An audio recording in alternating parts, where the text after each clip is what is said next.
Hello and welcome to the third episode of the Network Podcast, the podcast for Assassin's Creed Initiates.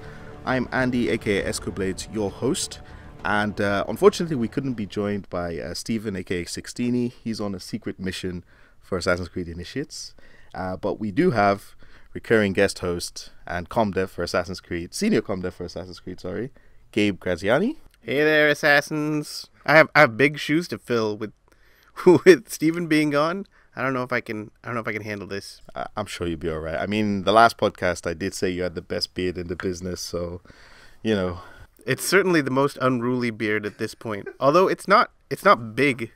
It's not a long beard. It's just not well maintained. There's speckles of grey. Wisdom. Call it wisdom. And the other voice you can hear is our special guest. We're extremely pleased to have Ashraf Ismail, who is the game director on Assassin's Creed 4. Welcome. Thank you. It's an absolute pleasure to be here in the presence of such fine company. Oh, wow. We can end the podcast right there. Dies from pride. I guess we can start by saying congratulations on the successful launch of Assassin's Creed 4. Thank you. Which a lot of fans are saying is the best in the franchise. I mean, how do you take that? Yeah, it's been quite wonderful. It's been exciting. When you work on something, for 2 years of your life, 2.5 years of your life, you sincerely want and need people to love it. So it's been a really great experience for myself, but the dev team. There was quite a few talented people that worked on this game. And so for all of us, it's been really thrilling to see the response from the fans. The sales have been great. So that's, it is a business that we're in. So that's really wonderful to see as well. So overall, it's been a really amazing few months now since the launch. Let's kick things off. And so one thing I noticed when reading like interviews that you've done with the press and stuff, I don't think a lot of journalists have actually asked how you got to Ubisoft. So we're going to ask you here. I was like, I have previous industry experience and your path to Ubisoft. So can you tell us a little bit about that? Yeah. Do you want me to start like all the way back? Well, you go as far back as you need, but it's like previous. Where did you go to elementary school? Maybe I'll go back to how my parents met. No. Yeah. No. I'll tell them maybe the quick story of how I got into the industry, because I think for the people who actually care about getting into games, or I get the question a lot of how did you get into the industry, or how can I get into the industry, and I feel the story that I went on is good for those people who are interested. So a very long time ago, at some point in my life, I decided I really needed to be in video games, and that's a whole other story. So I wanted to be in video games. I loved the concept of creating this small little world with rules and systems that other players can derive enjoyment from. So at the time, there was no such thing as design schools or anything like that. So I love design, but I was also able to program. So I thought, okay, programming is my foot in the door. And so I studied software engineering in university for the purpose of getting into the industry as a programmer. In my last year of engineering, every engineering student gets to create their own project. And in our case, myself and my best friend, we decided that we're going to make a video game.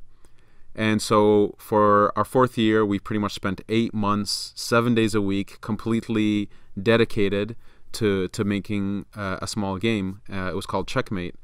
And this was something that we took 8 months to do. We released it online. It had a good 10,000 people that were actively playing this game. And so it was successful for us. And this was the time when Counter-Strike was really on fire, and Counter-Strike was the biggest thing. So maybe the numbers weren't the same, but we still felt that we had a small success on our hands, and it was, to this day, one of the proudest things I've achieved. At the same time, EA was hiring students, Electronic Arts, and so they were going across Canada hiring a lot of junior programmers. And so they were coming to our university, and it happened to be our final year. And so we found out about this, we applied. I really didn't have any hopes for getting in. I really thought there were better students out there, better engineers. I was not necessarily the best student, but I could hold my own. But anyway, there were better people out there that I felt would get hired before me. So anyway, went to the interview. I thought it would be a great experience. I got destroyed, absolutely destroyed in the interview process. I had no idea what they were asking me. They were throwing terminology at me that just I've never even heard of. And so I came out of this interview really dejected. I really felt like, okay, man, I've got a long way to go before I can, play in the same league as these guys. But I tried to be positive about it and thought, this is a good learning experience. I have a lot to learn and a lot to study. 3 days after the interview, I get a call from Electronic Arts giving me a job offer to work on FIFA. So, of course, after a lot of screaming like a little girl and jumping up and down, I went up to see my best friend, and he had also received a similar offer. So all of a sudden, myself and my best friend were going to work at EA together right after finishing school, and this was mind-blowing. So the point of all of this, it's not to pat myself on the back. I'm not saying this for that. It's actually when I got there, and I went up to the guy who hired me and I asked him, okay, why did you hire me? I bombed the interview. I know there are students with better grades than me. Why did you hire me? And he said, it's really simple. You shipped a game. You and your best friend or whatever, you and your friend, you guys put a game online. It was quite successful.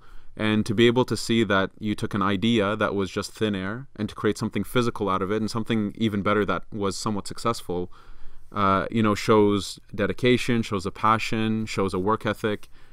And ever since then, even myself, now that I've been really part of the hiring process, I hire a lot of designers, even programmers when I was a programmer at the time.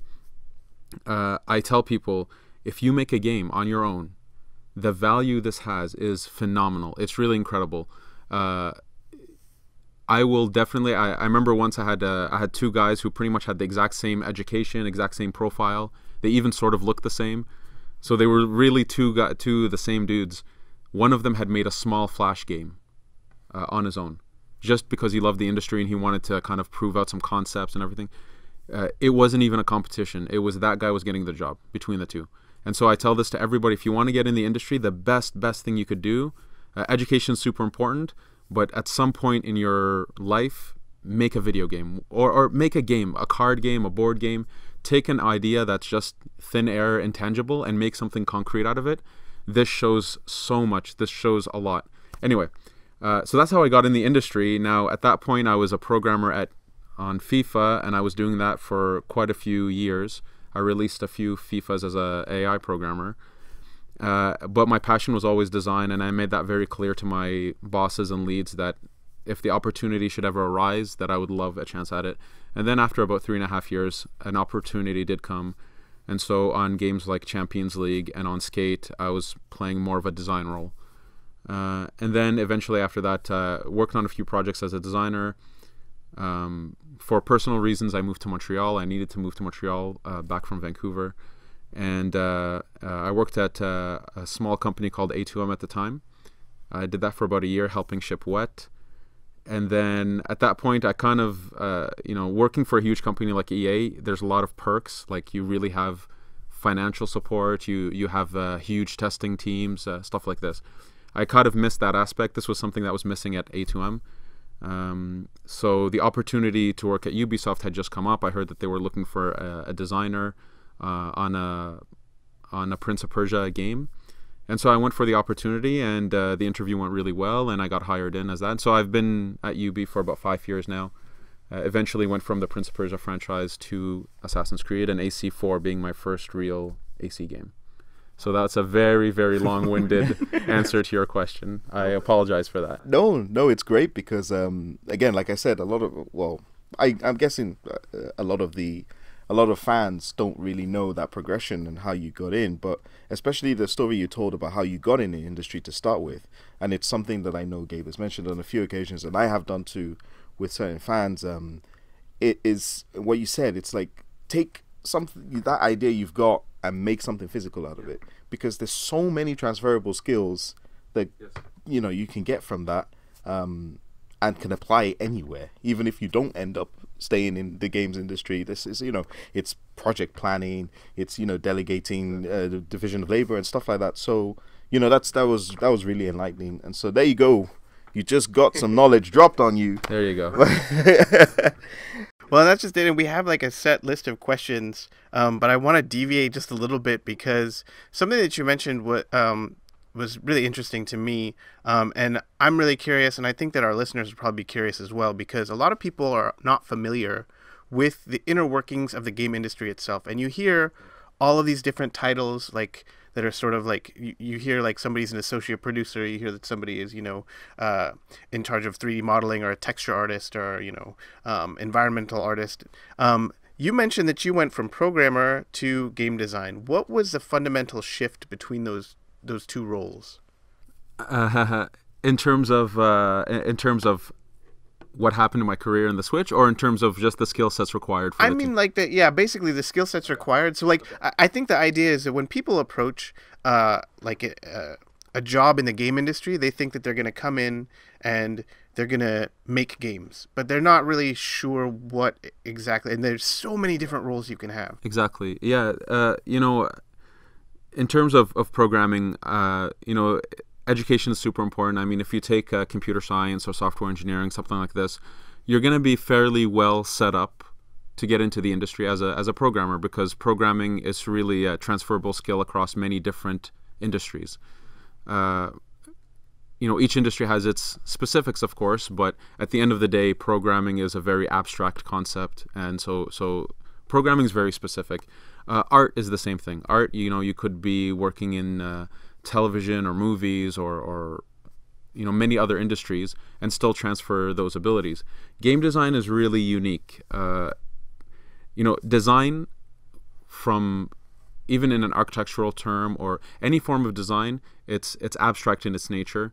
I think in the games industry, now we're starting to get into the stage where game design is also seen as it can be an abstract concept with a lot of tools at your disposal to properly analyze design and to think about function before form and this kind of stuff. But effectively, design should also be the same as programming. You should be able to design in different industries.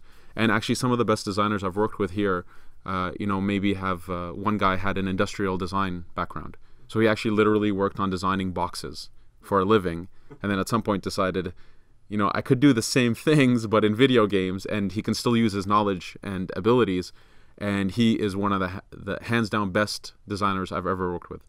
For me personally, having my programming background I still call it one of my best skill sets to help me be a designer, because again, programming is very abstract. It allows you to break problems down and solve them accordingly.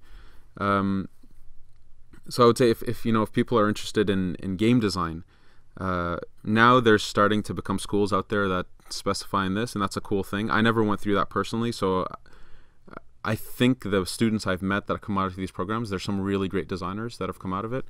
We had some on Black Flag that were juniors who came right out of school and were absolutely fantastic for us. But effectively what it's turning into is now the industry is maturing, and all these different disciplines do have some type of educational background. And I think it's really valuable. I really value people who have gone to school to study, whether it's animation or programming or design. The key for designers, though, is that you show proof of your abilities. Yeah. One thing I cannot stand is when someone comes up to me and says, "Ash, I have a lot of really great ideas. I think I would be a good game designer." Everybody has good ideas. Yeah. That does not make having ideas does not make a designer. Yeah. And a designer is an architect. It's someone who can form something, who can look at all the different constraints that you have. Because you do have to think that it's as romantic as it is to think about game design, where you have this grand idea, you want to make this one game that, it's this beautiful story you have in your mind, and that's a cool thing, and you should have that passion. But at some point, you're going to meet deadlines, you're going to run out of money, you're going to run out of resources, you're not going to have enough programmers, or you're not going to have enough artists. And a designer is someone who can actually take all those constraints and still make something incredible, and something that's fun, and something that has value. Like there are going to be Excel spreadsheets. That's going to be something you encounter. Yes, especially at Ubisoft, there's a lot of Excel spreadsheets. So anyway, I'm kind of, I guess I'm going on a lot of tangents here, but All that to say is all the disciplines now, I think, in video games, education is really important for almost all of them, I would say. Actually, no, all of them. I'll say all of them have really important high value in education. And in each discipline, there's always a proof of your abilities. It's not a resume. It's not the way you talk to people. It's really, it's a demo reel for an animator. It's a portfolio for an artist. And as a game designer, for me, it's really show me a game.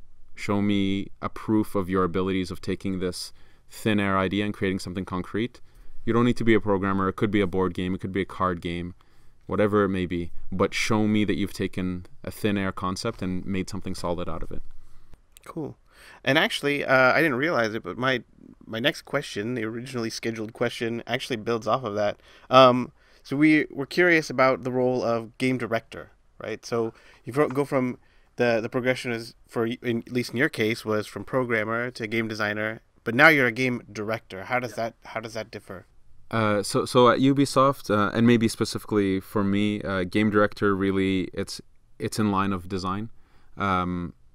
As the director for Black Flag, I was in charge of the feature set. So specifically the design vision, the gameplay vision behind the features. So, how much depth do we want from them? What kind of player experience do we want from the features? So, for example, of naval combat, of boarding. And I'm talking, fairly high level. And I'm overseeing that from the conception all the way to finaling it. So I'm constantly playing the game, reviewing the game, sitting down with designers and doing reviews. Making sure that this initial vision for what is the gameplay of the game is met by the end. So it's really kind of, in other companies it would be called a design director. Now I guess the biggest difference between a lead and a director at Ubisoft is a lead has a team that is reporting to them and they have to manage that team. In my case, it's really no one reports to a director, or at least for me, no one reports to me. So I'm literally just directing various different teams, which is quite amazing because it means I don't have to go through people management or doing evaluations for people.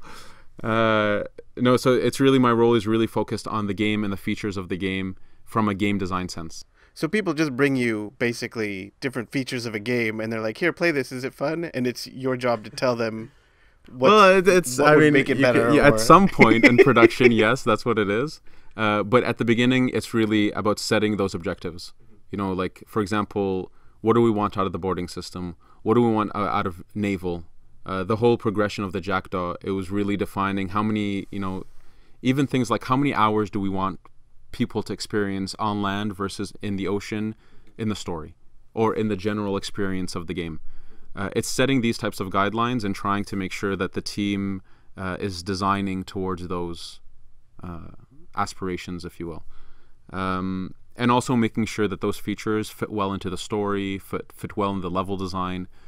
So it's a lot of just making sure that everything is fitting together really well and is heading towards a specific vision. I don't know if that answers the question, but I think it absolutely answers the question. I think you nailed it.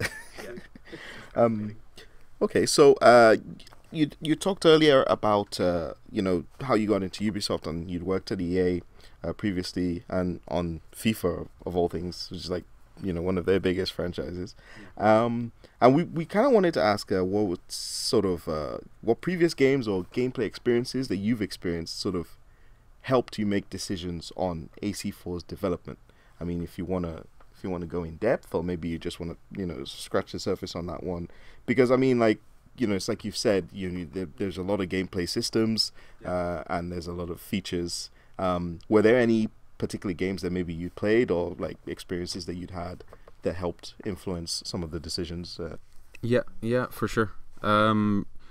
So, I mean, there's some obvious ones, like right at the beginning when we kind of set the theme that it's pirates, and we felt that there was an opening, especially in video games, that like no good pirate game has been made in a very long time. The last good one, in my opinion, is Sid Meier's Pirates. So Sid Meier's Pirates was a big reference. And I've seen in some reviews, or at least some fan messages, that they say that Black Flag is like a 3D Sid Meier's. Which is, it's actually kind of cool. I think I take that as a compliment. So played a lot of Sid Meier's Pirates just to get into the feeling of what was the last really good pirate game, and what did they do that was interesting and fun, and so the whole economy system of that was really interesting. We looked at that. But then as games have really improved in terms of realization and quality over time, the last few really strong references were, Skyrim was a massive reference. In terms of, you have this really stunning world, and you really wanted to explore it, and all the game systems pushed you to explore this world. So we looked at Skyrim quite a bit in terms of how can we get people interested in exploring the Caribbean. Also because we felt that in the franchise, we are open world, an open world game. Exploration should have a lot of value, and it's something that I think we all could have improved on in the franchise. So this was something that we really looked at as saying, okay, we want to really cater to having better exploration. So we looked at Skyrim.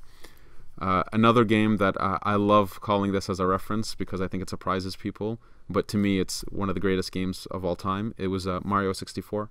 All right. Yeah, Mario 64 is hands down one of my favorite games of all time, and I think one of the most brilliantly designed games out there. So the reference is actually the world structure. So in Mario 64, you had this castle with a bunch of paintings, and the paintings took you to other worlds. I mean, at Black Flag, you have the ocean, which is the hub, so you can argue that the castle was our ocean, and the paintings were the islands. And the philosophy that we were going for with the world structure was that you're in this really cool hub where stuff happens in it, but it's more of a traveling mechanism that gets you to another painting of sorts. And when you go inside this island, this painting, you get to play around it for about an hour, do a bunch of stuff, see a lot of new content, and then when you leave and you go back to the ocean, it's kind of like you hit this mental reset button where you're now excited to see the next painting. And for me, this was the feeling that Mario 64 gave to me, that I was always excited to see the next new piece of content, the next painting, if you will. And so we wanted to achieve that with Black Flag, where every time you go to an island, you were excited. You were expecting something new, some new content, some new art, some new gameplay.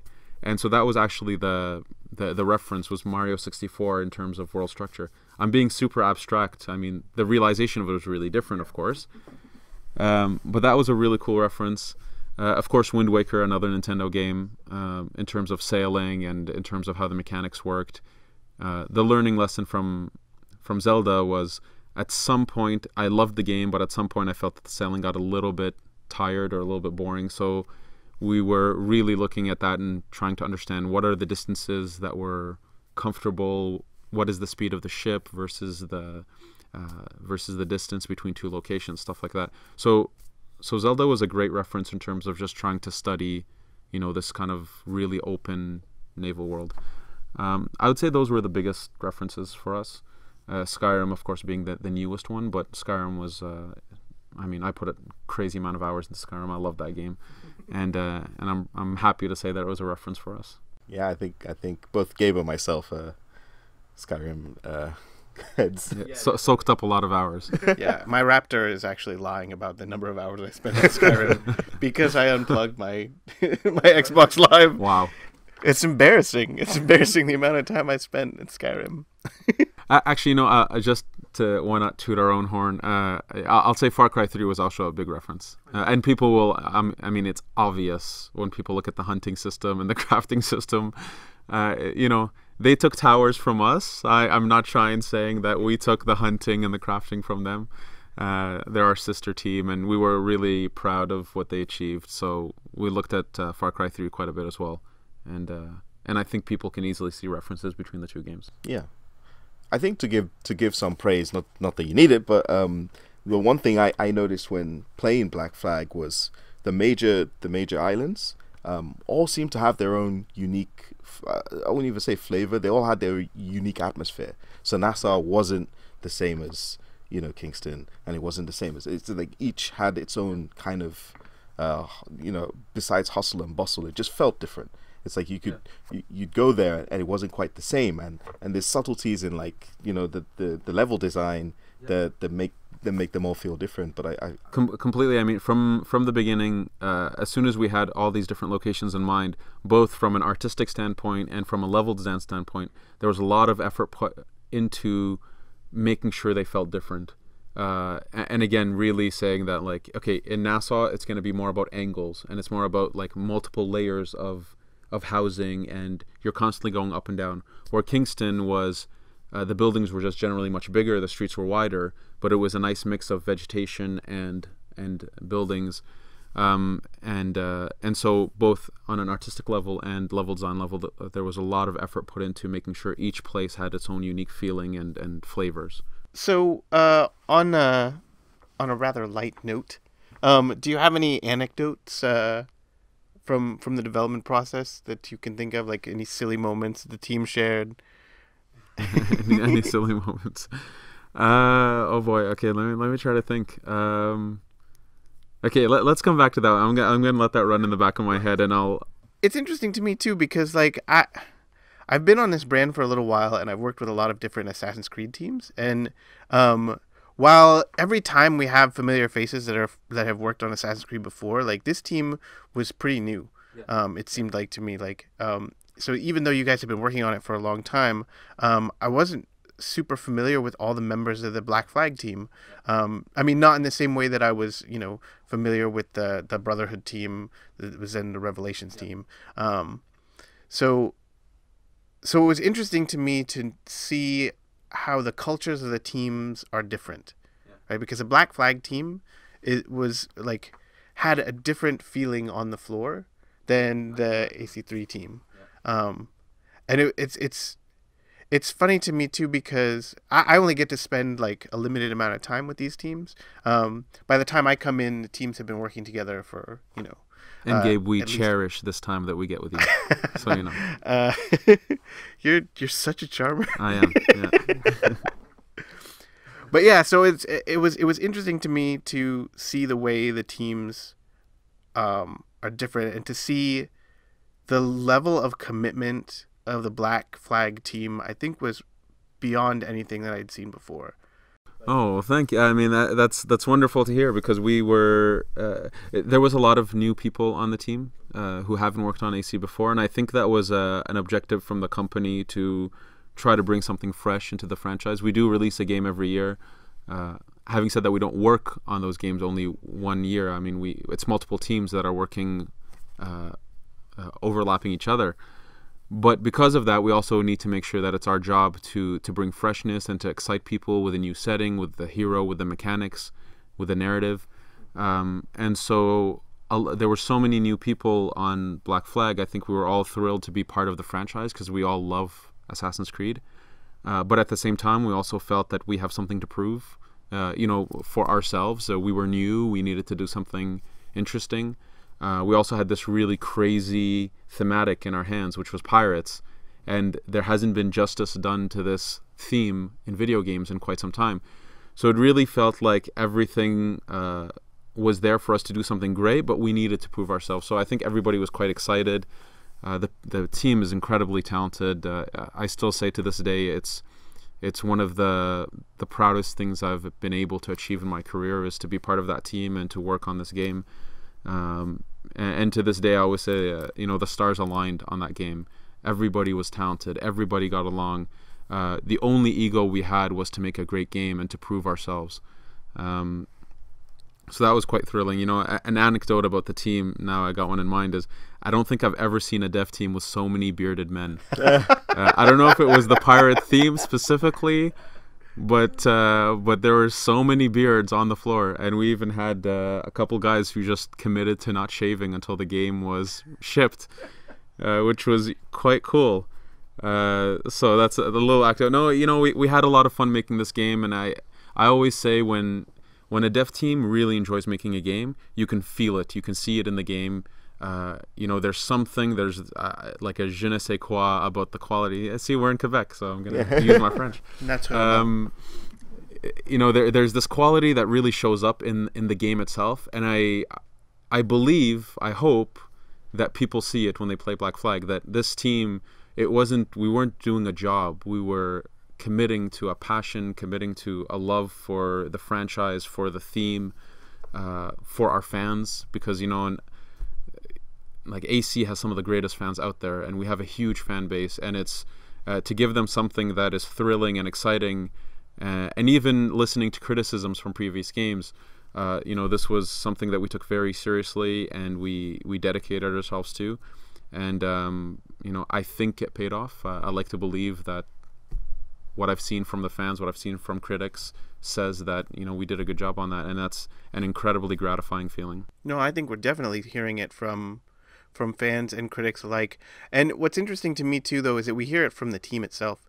I've heard from a number of sources, and you touched on it just briefly, but this idea of not having an ego about your work, I think, is something that was really apparent on this team, and it demonstrates that commitment a little bit. Like, the game was the highest priority, and making sure that the game was fun was the highest. And that's priority. the thing. I don't know how many fans out there, how many gamers know the inner workings of a dev team, but you're talking about a lot of people getting together to create one product. And usually you have, it's been in my career, I've seen a lot where certain people just don't get along or their personalities clash, and that's natural. It's normal. It happens. I kid you not, I'm not exaggerating. On Black Flag, everybody just got along really well. It's incredible when the art director comes up to me, and when he's showing me something or kind of giving me some feedback about a system or whatever from his perspective, of an art perspective, it's incredible when he's really talking to you in terms of how a gamer will perceive it. And that's rare, honestly. As an art director, it's rare to find an art director who thinks about the fact that they are making a game and it's not a showcase of their art. I'm not saying that out of some bitterness towards art directors. I've had some bad experiences in the past. But on Black Flag, it was really incredible that Raph Lacoste, who's an amazing art director, he would come up to me and give me feedback and really discuss his craft in terms of a video game, in terms of something that people will interact with and play with and touch. And this was across the board with Darby, our writer, with Kama from an animation standpoint. Everybody was understanding of what we were making, and we all got along really well, and we all respected each other's abilities, and we respected the feedback from each person. And so this is a very rare thing, and like I said, the stars aligned on Black Flag on that aspect. It was really incredible.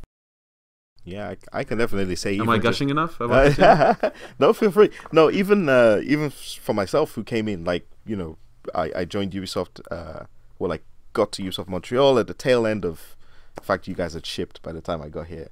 But just seeing you were there for the rap party, though. Yeah, that's the most important part. That was the first time I think I saw you here. Yeah, was at the rap party. It was, which was an amazing surprise. I arrived in style. That was an amazing surprise.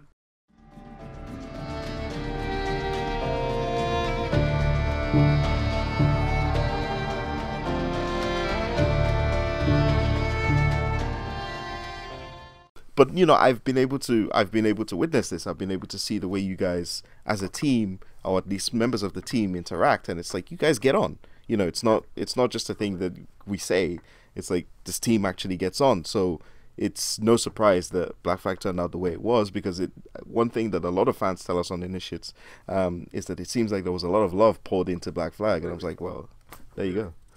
And beyond that, I always say, whenever you work in the game industry, it's, for most cases, it's not just a job. You're here because you have a love, you have a passion for something, and this team. I mean, our passion was making this really fantastic game, and we were all excited to do it. But it's thrilling to see that everybody still has that passion and that fire to make something really exciting, and that we understand that at the end of the day, we're asking people to commit their time, commit their money to something we make, and we have the utmost respect for that. Trust. When someone is dedicating, $70 is not cheap, $60 is not cheap, and then the time investment of 30, 40, 60, 80 hours. We need to earn that trust, and it's it's incredible that you have a team of people that are really talented, but also appreciate this trust that you need to have with your fans. All right, so we're gonna put you on the spot.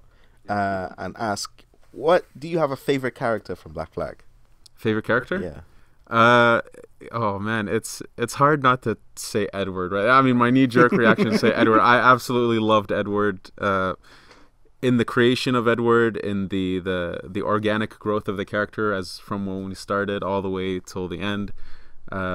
You know, I love the story he goes on. I love the ending of the game. I love, you know, I don't mean this to be a spoiler, but I love the fact that Edward wasn't about saving the world. So Edward, but okay, if we put Edward aside, since he's kind of, for me, the obvious choice. The default answer. Yeah, the default answer. Yeah, I loved Charles Vane, because he was, you know, he was the perfect example of why the pirate republic crumbled and failed. I mean, he's a really interesting character, and Ralph, I mean, played, you know, the voice acting of him was really incredible and fantastic. He has one of the most unique voices I've ever heard. So I actually, even just the voice itself, I loved his voice. But for me, he was a really good character in terms of, he was kind of a villain, but not the bad guy, if you know what I mean. Like, he brought some really interesting spice to the story and to Edward's life, but he wasn't a guy that you hated or wanted to take out. And there was a small scene that I actually really loved that kind of, you know, Darby wrote the scene that sort of justified or gave you a little bit of a background on who Charles Vane is, which is the scene when they're in the Jackdaw captain's cabin, and he's talking with Edward, and kind of he tells him this little story about his dad, and his dad kind of being this failure in life and a drunkard. And it was just enough insight that you can sort of understand how this guy became this kind of psychopath. You don't necessarily agree with him, but you can kind of see that there was a human that got, you know, corrupted. And anyway, for me, I would say outside of Edward, I loved Charles Vane. That was not what I was expecting. I mean, Gabe and I kind of touched on this in the first episode of the podcast we did, and obviously, I was a big fan of Adewale. For numerous reasons. I was about to say, you know, the thing is, it's hard to choose, but I loved Adewale. I loved Blackbeard. Adewale was fantastic. I was really happy that we had gone with making a DLC about him and making him the star. Anyway, sorry, I interrupted you. No. Continue. So Adewale was my favorite, but I did also mention that I really liked Blackbeard, and I think more so because of the way he kind of, I mean, we can talk spoilers at this point because, like, people listening to this have played the game like 3 times over anyway. But yeah, like the way he went out, that scene, I actually was talking to Darby about this last week, and I was just sort of like, that still gives me feels to this day. I'm just you know, that little, it's like, in a world without gold, we might have been heroes, and it's like, no. So yeah. Yeah, no, Blackbeard was great. Even Mary Reed's death, that scene was quite amazing. And I actually, you know, not too many people know this, but at some point we have her, you know, Edward is carrying her body, and I loved that moment where you're carrying her and you have to put her body down because you have a bunch of guards coming after her and you have to take them out. So you have to put her down, but nothing is telling you to pick her back up again. And so many people don't realize they pick her up not knowing, or at least asking that question of like, oh, do I have to do it? And then the fact that the game does support whether you pick her up or not. For me, that was a really special moment in the game because it was just a pure homage to this character and your connection to that character. And that's something that, you know, it's really cool that narratively we tried to push for that. I thought that was a really great moment. It was a cast of really strong characters for a whole variety of reasons.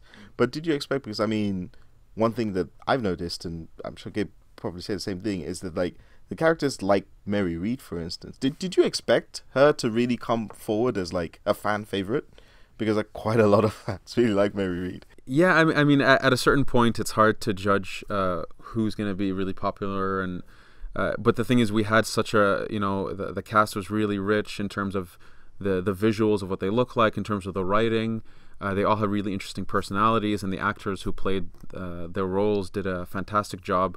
You know, even Bart Roberts, I could easily say he's one of my favorite characters because he's just he's a villain. And what's funny is that you know, Edward is kind of his patsy for the longest time, where Edward is just, he screws him over, but he keeps going to help him for some reason. And even at some point, you ask yourself, why is Edward? Come on, Edward, what are you doing, buddy? We had we had a lot of, I think, a lot of characters that you can identify with on many different levels, and so I'm not surprised that people loved Mary Read, or other people loved Anne Bonny, or even there's a huge fan base for Adewale. I think it was just, it had a great cast, and on every level of the creation of these characters, I think everybody did a great job. With Mary Read specifically, I'm not too surprised. The fact that we put so much effort on her death also meant, I think, people should realize that we also knew that she was going to be an important character, and she was the actual bridge. She was the real bridge between the assassins and the pirates, because she has a pirate background, but she connects Edward to the assassin element of the game. So we knew that she was going to play an important role. The fact that there was a twist on her being female when she was introduced as a man, I don't know how many people were surprised by that, but at least we had a bit of fun with it, and we tried to make it a surprise. I'm actually not surprised that she's quite popular, and she's really unique in in her visual, and she's her tattoos and her anyway. I think she was a fantastic character. So during this during the campaign for AC4, we went to a lot of events. Yeah. And as game director, you're a key speaker for the brand, and for the title, you went to a lot of events as well. What was it like, and how did it change over time? Because I know we started with actually like well before E3. Yeah, I think it was late February or early March. Yeah, we went to San Francisco. It was the earliest we'd ever announced an Assassin's Creed game. It was late February. Late February, yeah. It's almost a year ago. Yeah, it's incredible. Time flies. So what was it like to be on the road with Assassin's Creed 4? Because after spending all this time working on the game, and then still having to put more work into it, everything's starting to come together, and now you have to travel all over the place. What was it like to be on the road, to interact with the community, probably, for the more or less the first time? Yeah. You also started a Twitter account mid-campaign. Yeah, right in the middle of the campaign. Yeah.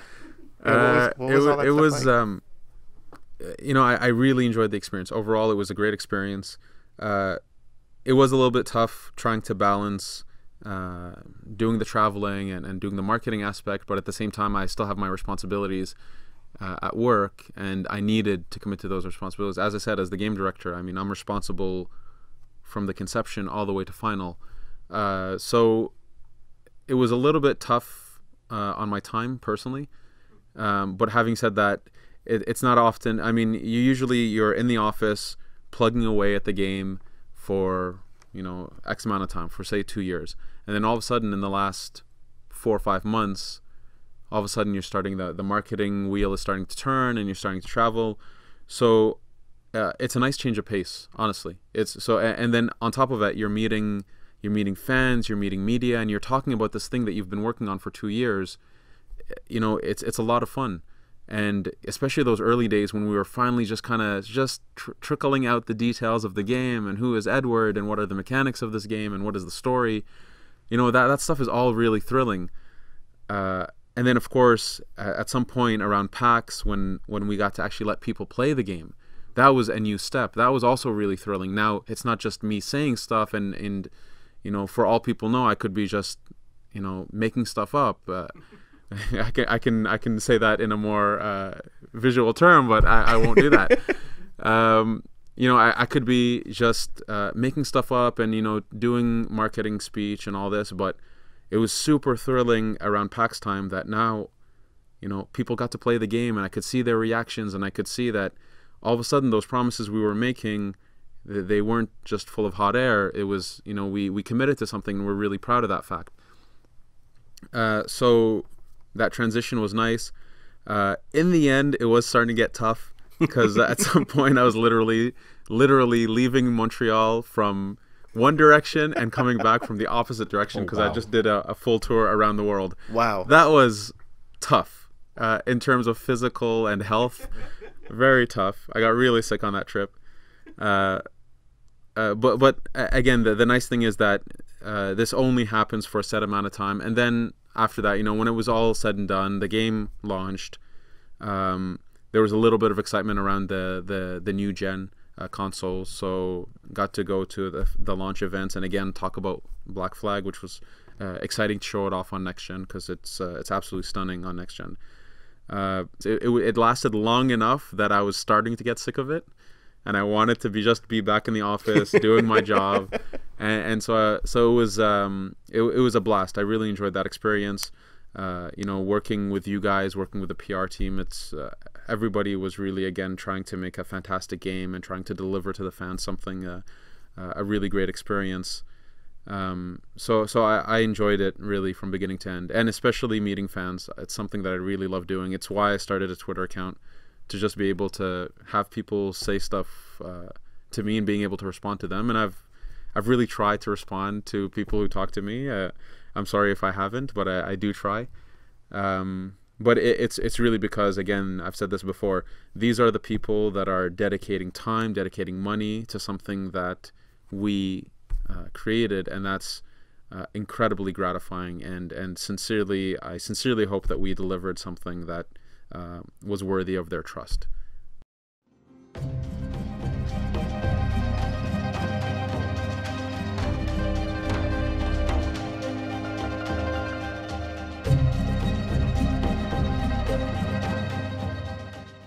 Excellent. Okay, we're gonna some quick fire community questions from the Initiates community. We'll start with Non-Dairy Goat, who's actually one of our envoys, and he asks about the feedback section. He says, "Are you guys surprised at what has been deemed a good mission? Sort of 5-star ratings after the mission, or is it pretty much the results all pretty much as expected?" Well, a lot of the results are somewhat expected. What was not expected, or what is the information that's really interesting, is actually like the demographics. And we get some information when people rate, like we have some basic information, like we know this rating came from this part of the world or from this country. We have about that much information, and what's really interesting is to see how the demographic played out, where in this part of the world people seem to love these types of missions, or voted in this manner, where in this part of the world it was completely different and it was the opposite. And so there's been a lot of really interesting feedback there. In terms of what were the favorite missions, it was actually quite in line with the playtesting we do. We do a lot of playtesting in Assassin's Creed, and especially in the last 5-6 months of a project, we're playtesting almost every day. And so we have a lot of information. We really have a good understanding of what's working, what's not working, where we needed to improve. And in the end, we pushed a lot, but we kind of knew that this particular mission was going to be loved. And like I'll say, the most popular mission, both in the playtests and in the user ratings that we've seen up to now, is the mission where you get the jackdaw. So where you're in the cabin of a hold and you escape without a wale. So I think in terms of the meeting Adewale, in terms of the different activities you do, it was quite thrilling, because you're doing stealth, you're doing navigation, you're swimming, you're driving a ship through a hurricane. So there was a lot of stuff happening back to back, and this is a common thread that we've seen, that all the missions that have a lot of different gameplay elements stuck together were the most popular missions. The less popular missions would be the ones that were more specific about one type of gameplay. Tailing was not necessarily people's favorite activity, and so and it's good that we get this feedback. It's important for us to really understand what people liked, what people didn't, but on top of that, we have to do our job of trying to see how can we improve this type of thing. And so we got a lot of really interesting information, and we're still digesting it right now. We're still getting a lot of feedback. So yeah. So we have a question from Grogi108, who asks, the hidden gun introduced in Ezio Saga seems like it would be such a great addition to Black Flag. What are the reasons for not including this and other legacy weapons like the hook blade? Which has two parts, the hook and the blade. Yeah, so does that mean there's like 107 other Grogis out there? No, never mind. Apparently, yeah. Okay, so why didn't we include the pistol from Ezio? Was that the question? The original handgun, question? yeah. The handgun? Well, first off, I mean, we're dealing with pirates, and pistols were incredibly valuable during this time. And so we really wanted to focus Edward on having pistols because inherently Edward is a pirate. Before he even considers being an assassin, he's really a pirate, and we wanted to show this off. So I mean, he has 4 pistols. So I'm not sure what a 5th hidden blade pistol would have done. Well, and if you get the pistol swords. And yeah, and eventually there was also the pistol swords, which are quite they are tough to get, but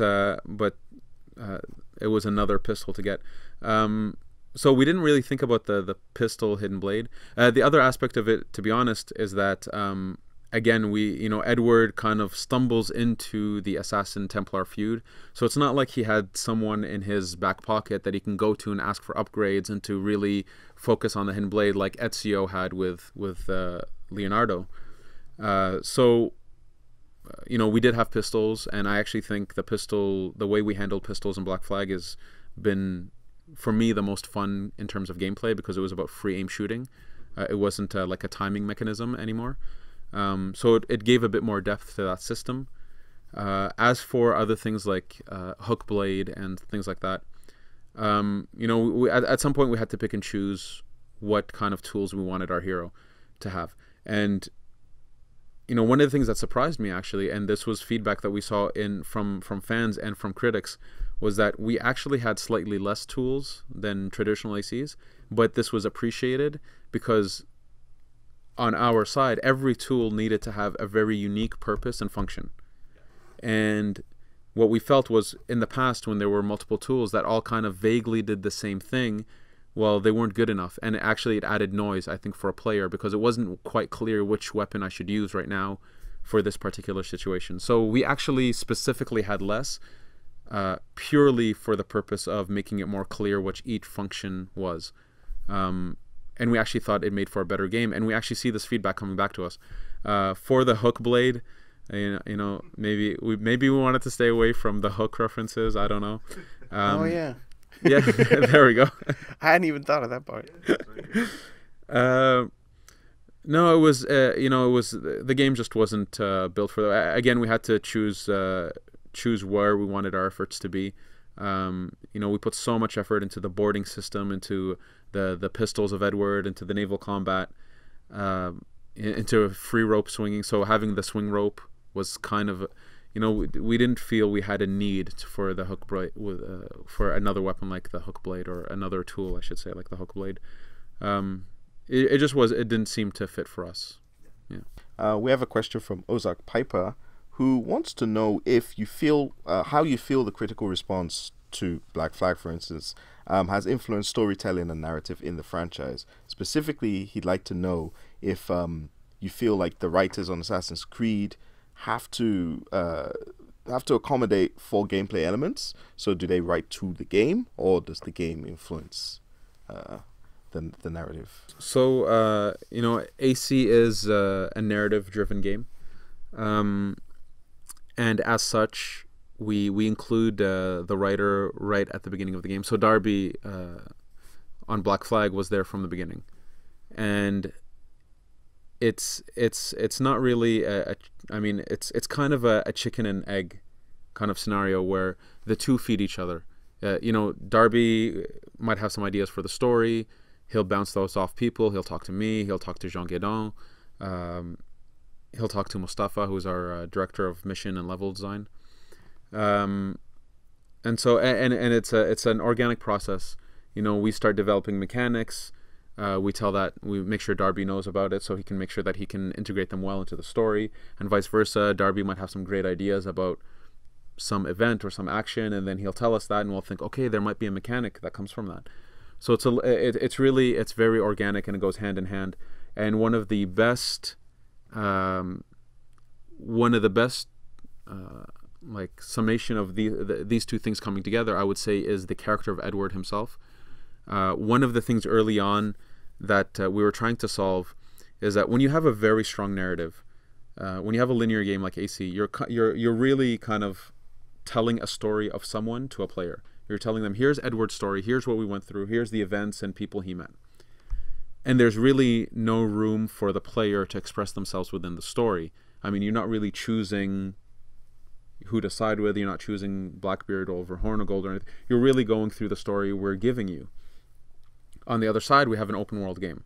And an open world game, there's a certain promise of play as you wish, do what you want, go about the world as you please. And I find when, specifically open world games that have a very strong narrative, there's sometimes this narrative dissonance that happens between the character in the cinematics and the story and the character in the open world. So as a quick example, for me, GTA 4, I loved Nico. I loved the character of Nico in the cinematics. And there was kind of a sweetness to him. He wasn't a bad guy. Yes, he was a bit of a thug, but at the same time, you sympathize with him. But then all of a sudden in the open world, I'm hitting people, I'm doing drive-bys, and there's a huge disconnect. For Edward, one of the things we realized is, okay, we're going to make an open world that asks the player to collect loot and gold to upgrade their ship, to progress their character. Now, because this is going to be a fundamental aspect of exploring the world and going about the world and doing the activities of the world, this is one of the reasons that Edward, in his personality, is actually this selfish guy who goes after gold. Because we actually tried to match what the player intention will be with the very hard narrative that is, crafted by us. And so that was actually one way where both the gameplay and the narrative try to meet in the middle and to find a solution that it's not about appeasing people, but it's about making sure that the dissonance between open world and narrative was as missing as possible. And so with, like I said, with the story, it's hand in hand. We really make sure all the mechanics we present, Darby's quite aware of them and he fits them in the story well, and vice versa. Darby constantly comes up to us with great ideas, and we try to see, can we use something from this? Can we take advantage of his knowledge of the era to make a game that was much more credible to the setting and the theme? And we'll just grab the final question, which comes from both Alpha Cost 007 and Shadow Marcus, who's another of the Initiates envoys. And it's simply, what was the greatest challenge you faced in developing AC4? Greatest challenge, it's a good question. There were, all over the place, there was many challenges. Taking a game like Assassin's Creed and then infusing into the heart of AC naval combat. So, we have navigation, we have stealth, and we have fight as our core gameplay, and all of a sudden now naval combat is a part of that. How does it all mix together? This was a great challenge. The world itself was a brand new world structure. We have this hub, which is the naval, and all these locations. So how do we create that content, but how do we also make sure the player understands how to travel and navigate in this world? Again, this was a new challenge. But hands down, the hardest thing that we had to do, by far, there's no comparison, was building the ships. Building the ships was one of the most difficult things we did.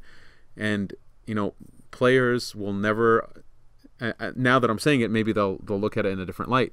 But what we had to do is we had to build a ship that looked like a ship. And we have many different types of ships, so they all had to look like what they represent. So a man of war looks like a man of war. But at the same time, we have, the navigation of the character is really defined by specific metrics. So he runs at a certain speed, he climbs by certain measurements, he can jump a certain measurement, and these are all very strict guidelines that, cities are naturally built based off of these guidelines. But since we have bricks and we have, wood and eavesdrop, it's easy to create this very structured system. But on a boat, it's a little bit harder now. So you have this mix, and then on top of it, we say, you know what? These ships, from any angle, from any direction, will connect, and you can board them.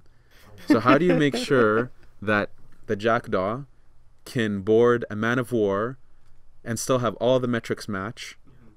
Make sure that that Edward can climb up the rigging, go on the mast or the yardarm, jump onto the other ship, and have that connection be made in a very strict guideline way.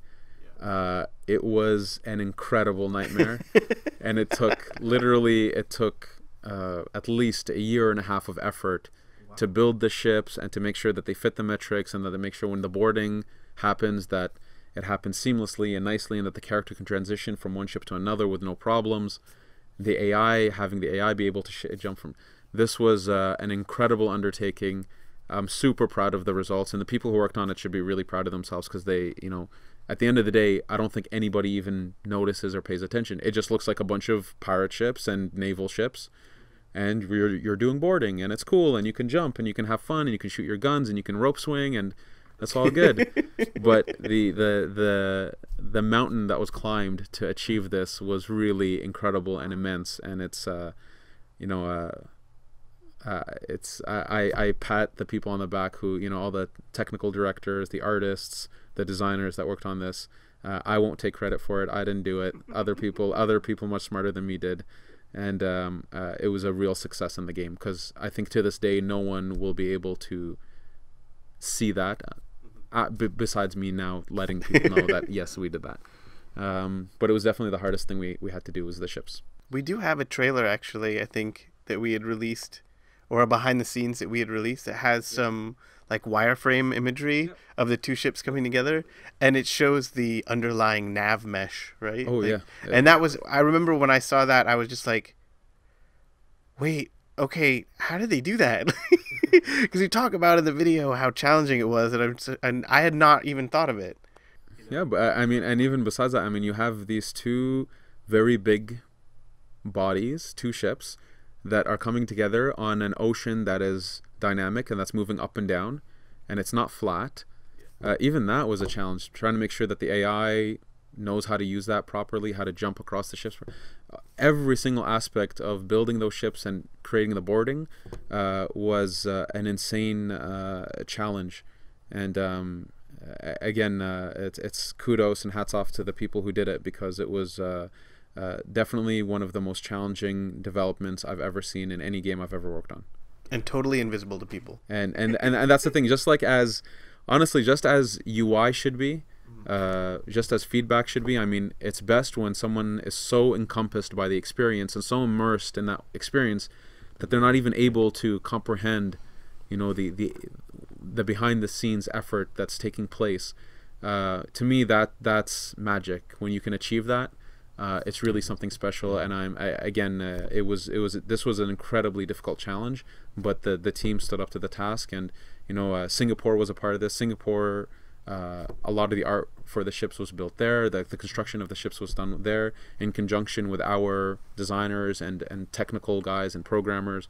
So this was, on top of it being an incredible challenge, there was also the cross Earth logistics of communication and collaboration, and again, everybody involved on the Singapore side, on the Montreal side, really did a fantastic job, and hats off to those people, because in the end we have something really special, and I can't imagine any other team out there being able to achieve something on this caliber or quality. Oh, bravo! But that was super enlightening, because actually I stopped to think about it. I'm like, yeah, people don't think, yeah, I'm making the move from an object of certain size on, like you said, the dynamic platform, to another object of a completely different size, its own entity, and it's not static. It's not like jumping onto land that's always going to be there. It's a ship that's moving that you've reeled in, and it's bobbing on the waves. And on top of that, it actually looks like a ship. Yeah. That was the craziest part. Was I remember the original kind of concepts of ships, trying to make them together and make sure the metrics fit for the character. They didn't look like ships. They actually looked like spaceships. They were these very strange looking things that we didn't believe were naval ships. And so you know, that again, that's something that people won't even realize, but making them look like a ship, so having the form of a ship, but having the function of this really intricate navigation system and blah, blah, blah. Incredible feat. Maybe that's a cheat code we include someday. Spaceships. Someday we'll just have like, no, look, you can see the nav mesh now. Nav mesh vision. That would be awesome, actually. I would love that. You know what? That's a... You know, we had cheat codes to make your crew into skeletons, into raving rabbits for the enemies. You know, why not show behind the scenes stuff? I would personally love to see that in a video game. Maybe, now you can I'll consider that next time. Maybe we have a special we have a unique desire to see that since we spend so much time looking at it. Possibly. Maybe the nerd inside of us wants to see it. Oh wow, that was great. Thank you for so much information. We're gonna end it there, and as we always do, we'll invite you to tell people how they can get in touch with you on the internets. You've already mentioned your Twitter account, so that's at Ashraf Ismail.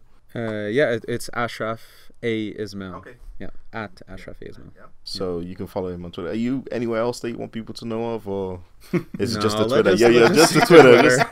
Just My personal Facebook account is a personal Facebook account. not on Tumblr. No, no. Tumblr. Oh, okay. I just started the Twitter. Let's relax with the Tumblr and the Okay, slow down. the rah. No, I Twitter. Like I said, I respond to people on Twitter. I love Twitter. I think of all the social medias out there, that's the one that seems to have resonated with me quite well. I have a lot of people adding me on Facebook. No offense, I will not add people I don't know on Facebook. There's just too much personal information out there, and it's really just more for people who are directly in my life. So I don't know if that means anything. I just feel bad for the people who add me and I don't add them back. I kind of leave them in limbo. So Gabe, I'll add you. I'll add you, Gabe. Don't worry. I'll accept that friendship. I don't mean you. I just haven't gotten around to it. Actually, Gabe's on my list. Score. and while we're there, we might as well ask Gabe to give us the Assassin's Creed social media. Yeah, the Assassin's Creed social media, www.facebook.com/Assassin's Creed, twitter.com/Assassin's Creed.